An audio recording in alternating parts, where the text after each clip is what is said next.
이 세대를 향한 말씀이란 제목으로 하나님 말씀 함께 나누도록 하겠습니다. 2018년 새해가 되었습니다.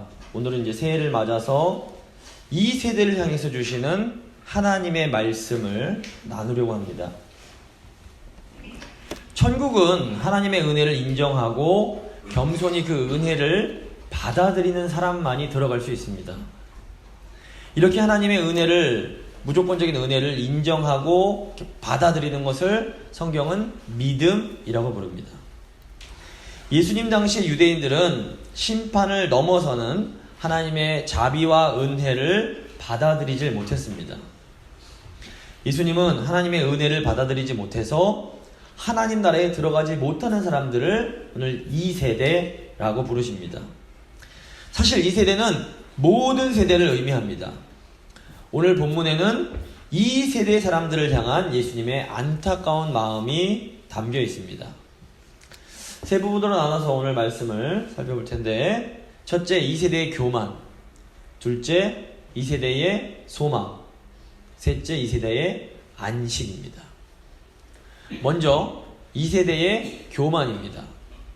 예수님은 16절에서 24절에서 그 2세대의 그 교만한 모습을 설명하십니다. 성경이 말하는 교만이란 자기중심성을 의미합니다. 예수님은 자기중심적인 2세대의 모습을 불량스러운 아이들에 비유하십니다. 비유 속에서 아이들은 다른 아이들에게 이런 식으로 말을 합니다. 내가 피리를 불면 너는 춤을 춰야 될 거 아니야. 내가 슬프게 울면 너는 가슴을 치면서 슬퍼해야 되는 거 아니야. 불량스러운 아이들은 다른 아이들을 향해서 자기 생각대로 행동하라고 요구합니다. 이것은 철저하게 자기중심적인 모습입니다. 예수님은 2세대의 모습이 이런 불량스러운 아이들과 같다라고 하십니다. 예수님이 2세대라고 부르시는 사람들은 예수님 당시의 유대인들을 말합니다. 사실 유대인들은 단 한 번도 예수님을 거부한 적이 없습니다. 도리어 그들은 자기들이 하나님을 아주 잘 믿고 있다고 생각을 했습니다. 하지만 예수님이 보시기에 그들은 분명히 하나님을 거부하고 있었습니다. 유대인들이 어떻게 하나님을 거부했습니까? 유대인들은 하나님이 보내신 세례 요한과 예수님을 거부합니다. 세례 요한은 금식을 하면서 철저하게 금욕적인 삶을 살았습니다. 세례 요한은 죄인들을 심판하시는 하나님의 정의를 강조했습니다. 유대인들은 자기들의 죄를 강하게 지적하는 세례 요한의 외침이 너무나 불편했습니다. 그들은 세례 요한이 너무 극단적이고 지나친 주장을 한다고 하면서 이 세례 요한을 미친 사람 취급을 합니다. 반면에 우리 예수님은 자연스럽게 사람들과 어울려서 식사를 하십니다. 예수님은 죄인을 용서하시는 하나님의 사랑을 강조하셨습니다. 유대인들은 예수님이 이 세리와 창녀를 용서하고 받아주시는 모습이 보기가 싫었습니다. 그들은 예수님을 향해서 어떻게 저런 죄인들과 어울릴 수 있느냐라고 비판을 합니다. 하나님을 잘 믿는다고 자부하던 유대인들이 하나님이 보내주신 예수님을 거부한 이유가 무엇입니까? 하나님이 보내주신 사람들이 자기들의 기준에 맞지 않았기 때문입니다. 유대인들은 성전에서 제사를 드리고 율법을 지키는 등 소위 종교 생활을 열심히 했습니다. 하지만 이들은 자신들이 정해둔 기준만큼만 하나님을 섬기고 싶어 했습니다. 유대인들의 기준으로 볼 때 세례 요한은 지나치게 정의로웠습니다. 유대인들은 하나님을 믿지만 세례 요한처럼 철저하게 거룩한 삶보다는 적당하게 죄와 타협해야 한다고 생각을 했습니다. 반면 유대인들의 기준으로 볼 때 예수님은 지나치게 은혜로우셨습니다. 유대인들은 하나님을 믿지만 예수님처럼 철저하게 용서하는 삶은 살고 싶지가 않았습니다. 성경이 말하는 교만은 하나님보다도 자기들이 더 옳다고 생각하는 태도입니다. 예수님이 2세대라고 부르신 유대인들의 이 교만한 모습은 지금 오늘 이 시대의 사람들의 모습과도 너무나 비슷합니다. 많은 사람들이 교회 다닌다는 이유로 자기들이 하나님을 잘 믿고 있다고 생각합니다. 하지만 많은 사람들이 여전히 자신들의 생각을 기준으로 하나님의 말씀을 판단합니다. 예를 들어서 성경은 오직 결혼이라는 이 언약 관계 안에서만 성적인 관계를 허용합니다. 결혼이라는 관계 밖에서 이루어지는 모든 성행위를 성경은 간음이라고 정죄합니다. 그런데 이 세대의 많은 사람들은 성적인 죄에 대한 하나님의 말씀을 심각하게 받아들이지 않습니다. 도리어 하나님의 기준이 너무 엄격하다면서 자신들의 성적인 죄를 합리화합니다. 이 세대의 이런 모습은 세례 요한을 미친놈이라고 부르면서 거부했던 유대인들의 모습과 별반 다르지 않습니다. 또 성경은 이웃을 내 몸처럼 사랑하라 라고 가르칩니다. 심지어 하나님은 원수까지도 사랑하라 라고 말씀하십니다. 그런데 많은 사람들은 나를 힘들게 하는 사람들은 용서하고 싶어 하지 않습니다. 도리어 마음에 들지 않는 사람들을 계속해서 비난합니다. 이런 모습은 예수님이 창녀와 세리와 함께 어울리신다고 비난했던 것과 별 차이가 없습니다. 자, 우리 중 누구도 이렇게 자기중심적인 모습에서 자유로운 사람이 없습니다. 자기중심적인 이 세대의 또 다른 특징이 회개하지 않는 것입니다. 20절에서 24절을 보시면 예수님은 기적을 많이 행하신 고라신, 벳세다, 가버나움과 같은 마을들에 대해서 심판을 선언하십니다. 이 가버나움, 고라신, 벳세다는 모두 갈릴리 근방의 마을로서 예수님의 고향에서 가까운 마을들입니다. 예수님은 이 마을들에서 병자들을 고치시고 귀신을 내쫓으시면서 하나님 나라가 임했음을 보여주셨습니다. 그런데 이 마을 사람들은 예수님의 이 놀라운 기적을 보면서도 도무지 회개하지를 않습니다. 예수님은 두로와 시돈 같은 하나님을 모르는 이방 도시들도 예수님이 행하신 기적을 보았다면 당장에 회개했을 거다라고 말씀하시면서 이 회개하지 않는 사람들이 결국에는 심판을 받게 될 것을 말씀하십니다. 예수님의 이 심판 선언이 오늘 우리에게 무슨 의미가 있을까요? 이 자리에 있는 우리의 모습도 회개하지 않는 마을들의 모습과 다르지 않습니다. 예수님께서 부활하신 사건은 하나님이 일으키신 기적 중에 가장 놀라운 기적이었습니다. 우리는 예배를 드릴 때마다 예수님이 십자가에서 죽으시고 부활하심을 믿는다라고 고백합니다. 그런데 인류 역사상 가장 놀라운 기적을 믿으면서도 우리는 참된 회개를 하지 않습니다. 그냥 입으로만 잘못했습니다 라고 고백하는 것은 참된 회개가 아닙니다. 성경적인 의미에서 회개란 하나님이 기뻐하시지 않는 삶에서 돌이켜서 하나님이 기뻐하시는 삶을 사는 것을 의미합니다. 우리는 예수님 당시의 유대인들처럼 철저하게 자기중심적인 신앙생활을 하고 있습니다. 하나님을 믿는다고 하지만 우리 마음에 들지 않는 말씀에는 순종하려고 하지 않습니다. 그렇기 때문에 아무리 교회를 오래 다녔어도 우리 삶에는 참된 변화가 일어나지 않습니다. 그렇다면 정령 교만한 이 세대에는 소망은 없는 것일까요? 그렇지 않습니다. 두 번째, 이 세대의 소망입니다. 25절에서 27절에 나오는 예수님의 기도를 보시면 이 세대의 소망을, 희망을 발견하게 됩니다. 자기중심적이며 회개할 줄 모르는 이 세대를 보시며 안타까운 마음으로 심판을 선언하시던 예수님이 하나님을 향해서 감사의 기도를 하십니다. 25절 26절 말씀입니다. 그때에 예수께서 대답하여 이르시되 천지의 주제이신 아버지여, 이것을 지혜롭고 슬기 있는 자들에게는 숨기시고 어린아이들에게는 나타내심을 감사하나이다. 옳소이다. 이렇게 된 것이 아버지의 뜻이니이다. 예수님이 하나님께 감사하는 내용이 무엇입니까? 하나님 아버지께서 이것을 지혜롭고 슬기 있는 자들에게는 숨기시고 어린아이들에게는 알려주셨다는 것입니다. 지혜롭고 슬기로운 자들은 이 세대에 속한 교만한 자들을 의미합니다. 이들은 자기들의 생각이 하나님의 생각보다 더 옳다고 생각하는 사람들입니다. 그래서 이들은 하나님이 보내주신 선지자들을 비난합니다. 정의를 외치는 세례 요한을 보고서는 너무 까다롭다고 비난하고, 은혜를 외치는 예수님을 보면서는 너무 허술하다고 비난을 합니다.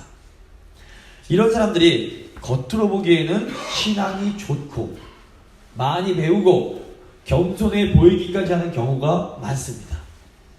하지만 하나님이 보시기에는 이들은 그저 철저하게 자기중심적인 교만한 사람들일 뿐입니다. 교양이 있지만 교만한 사람들은 구원의 진리를 깨달을 수 없습니다. 이 세대의 문제는 지혜롭고 슬기로운 자들이 너무 많다는 것입니다. 반면 이 어린아이들은 이 세대에 속한 겸손한 사람들을 의미합니다. 많은 사람들이 이 겸손한 것을 동양적인 겸손으로 생각을 합니다. 동양적인 겸손은 앞에 나서지 않는 것입니다. 알고 있으면서도 잘 모릅니다. 그러고 할 줄 알면서도 잘 못합니다. 라고 말하는 것이 소위 겸손한 사람입니다. 이 동양적인 시각으로 볼 때 미국인들은 도대체 겸손이라고는 찾아볼 수 없는 사람들입니다. 하지만 성경이 말하는 이 어린아이 같은 겸손은 동양적인 미덕과는 전혀 다릅니다. 어린아이와 같은 겸손은 하나님의 말씀을 의심하지 않고 받아들이는 태도를 의미합니다. 성경은 이렇게 하나님의 말씀을 있는 그대로 받아들이는 것을 믿음이라고 부릅니다. 그러므로 어린아이 같은 겸손은 하나님의 말씀을 믿는 것을 의미합니다. 하나님의 말씀이 생명임을 믿으십니까? 하나님의 말씀을 받아들이면 살고 하나님의 말씀을 거부하면 죽는다는 것을 믿고 계십니까? 너무 단순해서 받아들이기 힘든 것이 바로 이 구원의 진리입니다. 하나님의 말씀이 인간이 되어 오신 분이 바로 예수 그리스도이십니다. 27절 말씀입니다. 내 아버지께서 모든 것을 내게 주셨으니 아버지 외에는 아들을 아는 자가 없고 아들과 또 아들의 소원대로 계시를 받는 자 외에는 아버지를 아는 자가 없느니라. 예수님의 이 말씀은 이 소위 삼위일체의 신비를 보여줍니다. 예수님은 하나님을 아버지라고 부릅니다. 우리도 하나님을 아버지라고 부릅니다. 하지만 하나님과 예수님의 관계는 하나님의 우리와의 관계와는 전혀 다릅니다. 우리는 하나님과 이 예수님 사이의 관계를 잘 이해할 필요가 있습니다. 예수님은 하나님의 하나밖에 없는 외아들이십니다. 이것은 예수님과 하나님이 존재적으로 같음을 의미합니다. 예를 들어서 존재적으로 볼 때에 말의 아들은 말입니다. 또 존재적으로 볼 때 소의 아들은 소이고 사람의 아들은 사람이며 하나님의 아들은 하나님이십니다. 이런 의미에서 존재적으로 예수님도 곧 하나님이십니다. 하지만 이 관계적인 차원에서 보면 예수님은 하나님 아버지의 아들이 되십니다. 이 두 분의 관계는 너무 친밀해서 두 분 간에는 서로 모르는 것이 전혀 없습니다. 이 오늘 말씀의 내용입니다. 피조물인 인간은 본래 창조주 하나님을 알 수가 없습니다. 그런데 인간이 되어 오신 예수 그리스도를 통해서 인간이 하나님을 알 수 있게 되었습니다. 하나님을 안다는 것, 그것은 곧 영생을 얻게 되는 것을 의미합니다. 하나님께서 예수님을 보내심으로 우리가 하나님을 알고 영생을 얻게 하셨습니다. 요한복음 17장 2절 3절 말씀입니다. 아버지께서 아들에게 주신 모든 사람에게 영생을 주게 하시려고 만민을 다스리는 권세를 아들에게 주셨음이로소이다. 영생은 곧 유일하신 참 하나님과 그가 보내신 자 예수 그리스도를 아는 것이니이다. 심판을 받을 수밖에 없는 이 교만한 이 세대의 소망이 무엇입니까? 예수님을 받아들이면 구원을 얻을 수 있습니다. 어린아이처럼 겸손하게 하나님이 보내주신 외아들을 영접하면 영생을 얻게 됩니다. 그런데 이 진리가 너무 단순해서 사람들이 잘 믿지를 못합니다. 하지만 이 구원의 복음은 그저 감사함으로 받아들이는 것 외에는 다른 방법이 없습니다. 사실 우리 생명과 직결되는 가장 중요한 것들은 다 우리 노력으로 얻을 수가 없는 것들입니다. 공기와 물은 우리 생명과 직접적으로 관련이 됩니다. 공기가 없으면 단 몇 분도 살 수가 없고, 물이 없으면 단 며칠도 살 수가 없습니다. 그런데 공기와 물은 우리가 노력으로 얻는 것들이 아닙니다. 마찬가지로 우리의 영적 생명을 위해서는 하나님의 말씀이 반드시 필요합니다. 하나님의 말씀이 없으면 우리는 단 한순간도 살 수가 없습니다. 예수님은 하나님의 말씀이 육신이 되어 오신 분이십니다. 근데 스스로 자신이 지혜롭고 슬기롭다고 생각하는 사람들은 이 예수님을 받아들일 수 없습니다. 하지만 우리 예수 그리스도를 어린아이처럼 단순하게 받아들이는 사람들은 예수님을 통해서 영생을 얻게 됩니다. 이것이 바로 심판을 받아야 할 이 세대에게 주신 하나님의 소망입니다. 이제 세 번째로 이 세대의 안식입니다. 예수님은 이 세대의 소망이 되실 뿐 아니라 참 안식이 되어 주십니다. 28절 말씀입니다. 수고하고 무거운 짐진 자들아 다 내게로 오라. 내가 너희를 쉬게 하리라. 예수님은 사람들의 수고와 무거운 짐을 누구보다도 잘 알고 계셨습니다. 예수님은 수고하고 무거운 짐진 사람들을 향해서 내게로 오라 라고 하시면서 안식을 주시겠다라고 약속하십니다. 아이들에게 엄마는 안식을 주는 존재이면서 안식 자체입니다. 아이들은 엄마의 젖을 먹고 엄마의 곁에 있고 엄마와 대화하는 것으로부터 안식을 누리게 됩니다. 예수님은 마치 외로워서 울고 있는 어린아이 같은 우리에게 찾아오셔서는 마치 엄마처럼 수고하고 무거운 짐진 자들아 내게로 오라. 내가 너희를 쉬게 하겠다 라고 하시면서 아주 따뜻한 목소리로 우리를 부르고 계십니다. 29절 30절 말씀입니다. 나는 마음이 온유하고 겸손하니 나의 멍에를 메고 내게 배우라. 그리하면 너희 마음이 쉼을 얻으리니 이는 내 멍에는 쉽고 내 짐은 가벼움이라 하시니라. 예수님은 이 세상이 요구하는 무거운 짐에 눌려있는 우리에게 예수님께로 나와서 무거운 세상의 짐을 내려놓고 예수님의 멍에를 매라고 하십니다. 예수님의 멍에를 맨다는 것은 우리가 예수님께 속하게 되는 것을 의미합니다. 예수님은 세상이 주는 짐에서 벗어나서 예수님께 속한 예수님의 사람이 되면 참된 안식을 누릴 수 있을 것이라고 약속하십니다. 예수님의 멍에는 비유하자면 결혼과 비슷합니다.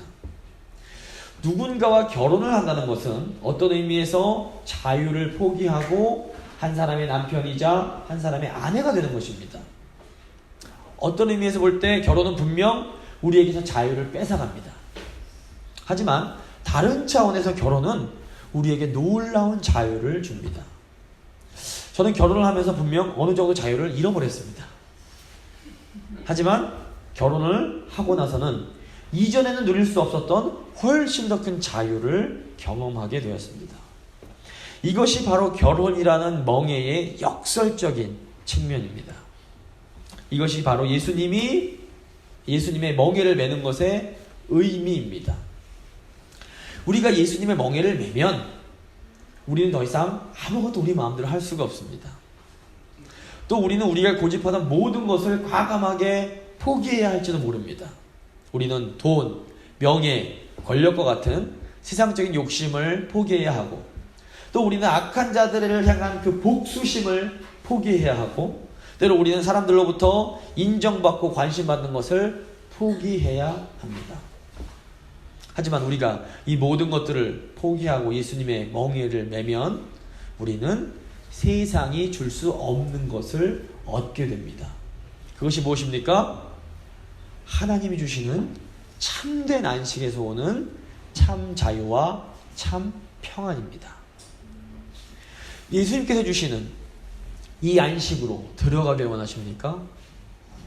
예수님께 나아가서 예수님의 멍에를 매시기 바랍니다. 그냥 예수님을 신랑 삼아 우리가 붙잡고 있던 것들을 다 훌훌 털어버리고 예수님께 우리의 모든 것을 맡기기만 하면 됩니다. 사실 아이처럼 가진 것이 별로 없는 사람한테는 이것이 참 좋고 쉬운 일입니다. 그런데 가진 게 많은 사람들은 이게 쉽지가 않습니다.